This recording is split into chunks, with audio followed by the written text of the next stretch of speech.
안녕하세요. 반갑습니다. 저번 동영상에 이어서 아주 중요한 것을 나누고자 합니다. 저번에는 휴거와 그리고 노아 방주에 타는 사람에 대해서 나누었는데요. 그렇다면은 휴거 되는 사람이 그렇게 적다고 하면 휴거가 될 때 도대체 어떤 사람들이 휴거가 되는지에 대해서 짧게 나누겠습니다. 여러분들이 아시는 것처럼 에녹과 같은 사람, 에녹이 하나님과 동행함으로 휴거가 되었는데요. 그 에녹을 따라서 살기가 과연 쉬울까요? 그때 그렇게 수많은 사람들이 지구상에 살고 있었는데 에녹 딱 한 명만 휴거가 되었습니다. 그런데 생각보다 그게 그렇게 어렵지 않습니다. 하나님과 동행하는 것. 이 동행하는 거는 한마디로 말하면 예수님께서 말씀하신 크고 첫째 되는 계명입니다. 하나님을 온전히 사랑하고요.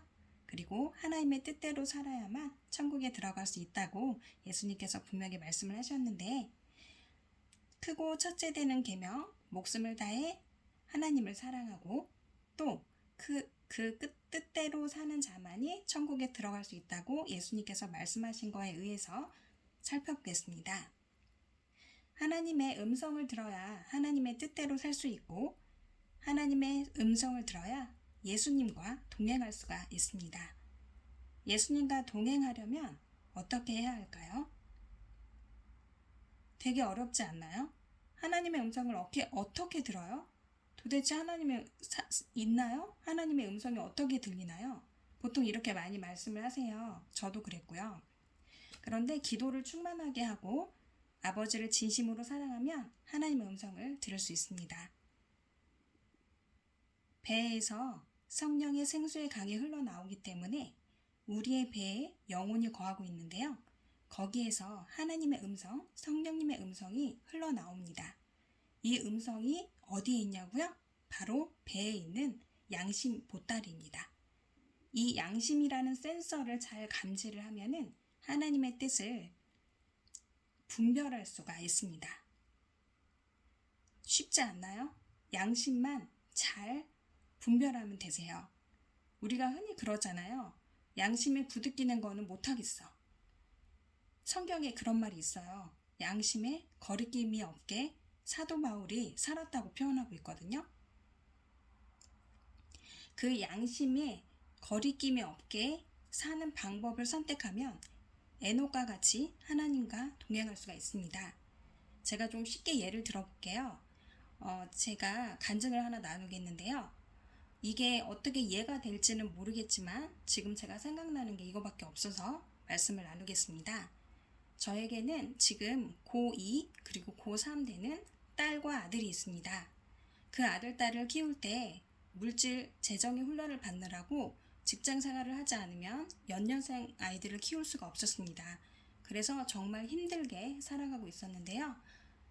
아이들이 보통 엄마 아빠들이 아이들을 키워보셨다면 아시겠지만 초등학교 저학년까지는 굉장히 기침을 많이 하고 감기를 달고 삽니다. 그래서 아이들이 잘 때 가습기를 꼭 틀어줘야 기침을 많이 안 해요. 그런데 저는 이상하게 양심에 가습기를 사고 싶지도 않고 혹은 있다고 해도 틀고 싶지가 않은 거예요. 그래서 제가 나는 되게 나쁜 엄마인가 봐. 내가 직장 생활을 하느냐고 피곤한 건 알겠는데 가습기 그거 맨날 닦는 거 힘들다고, 아이들 기침하는데 가습기도 안 틀어주고 사주지도 않잖아. 근데 이상하게 내 양심에 가습기가 사기도 싫고 혹 있다고 하더라도 틀어주고 싶지가 않은 거예요. 이상하게 가습기는 생각도 하기 싫고 귀찮은 거예요. 제 양심에서 그것을 허락하지 않았어요. 그래서 저는 어떻게 했냐면 아주 큰 수건에 물을 흠뻑 적셔서 아이들 머리맡에 놔주고 했거든요. 그런데 5년 전쯤인가요? 큰 사건이 터졌죠.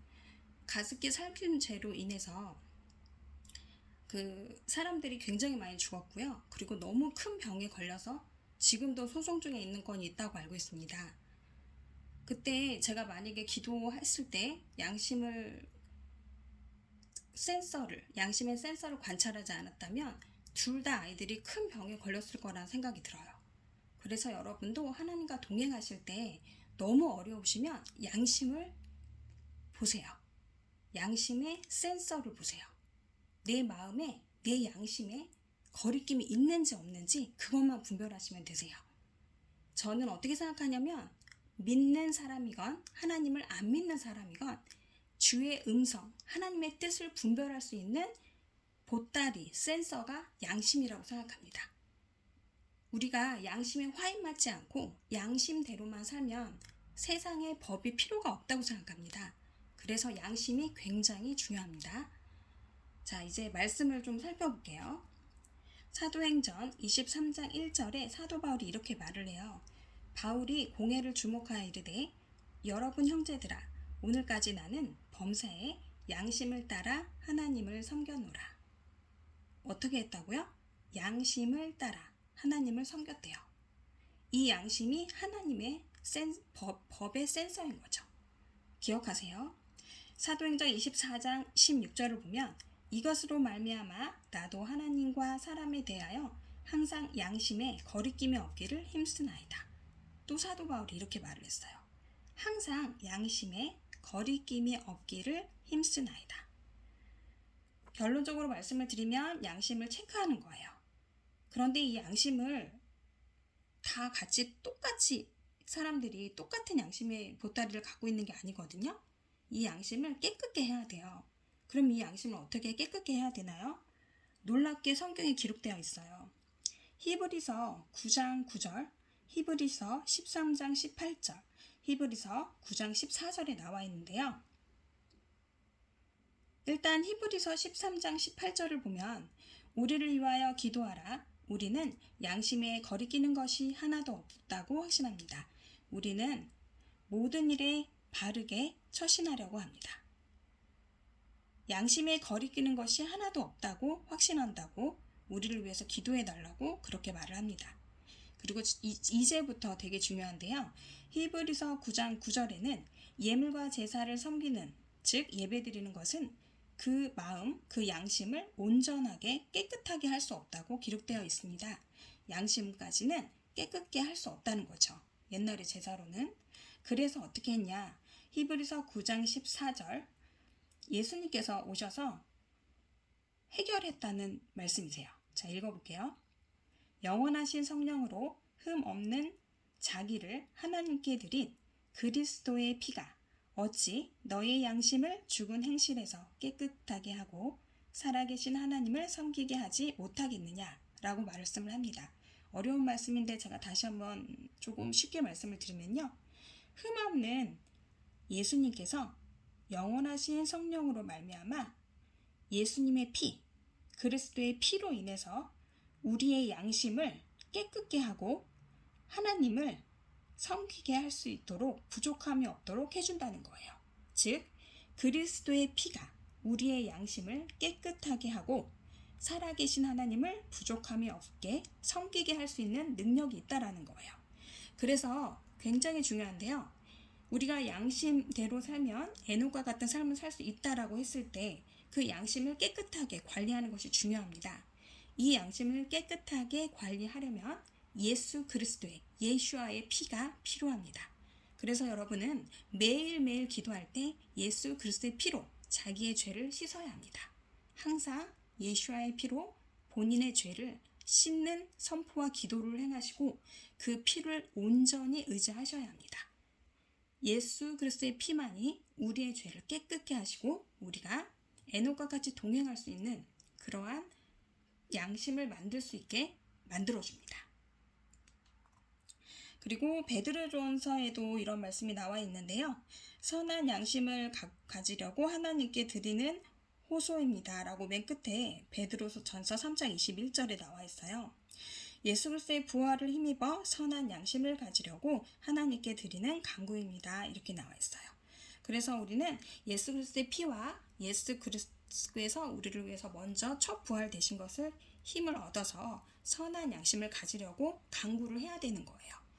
조금 어렵긴 하지만 다시 결론적으로 말씀을 드리면 우리는 양심의 센서, 하나님의 뜻을 감지하는 센서가 양심이라는 거예요. 하나님을 믿든 안 믿든 양심대로 살면 세상에 법이 필요 없는 것처럼 너무나 하나님의 음성이 헷갈리고 어려울 때는 양심에 의존하세요. 때로는 내가 볼 때 악한 것이 양심에 부딪히지 않을 때가 있고요. 때로는 내가 볼 때 선한 것이 양심에 부딪힐 때가 있습니다. 내가 좋고 선한 일을 할 때도 하나님의 뜻이 아닐 때는 내 마음에 양심에 거리낌이 있고 부딪히게 됩니다. 그래서 이런 것들을 잘 관리하셔서 말씀을 통해서 하나님의 뜻을 관찰하신 다음에 예수 그리스도의 피의 능력으로 양심이 깨끗하여져서 우리가 하나님의 뜻대로 살 수 있는 에녹과 같이 하나님을 동행할 수 있는 사람이 되어지는 겁니다.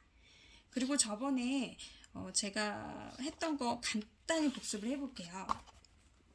조금 생소하실 수는 있겠지만 휴거는 약 50년 정도 남아 있습니다. 지금 바로 멸망하는 게 아닙니다. 이 기간에는 마지막 대추수 기간이고요.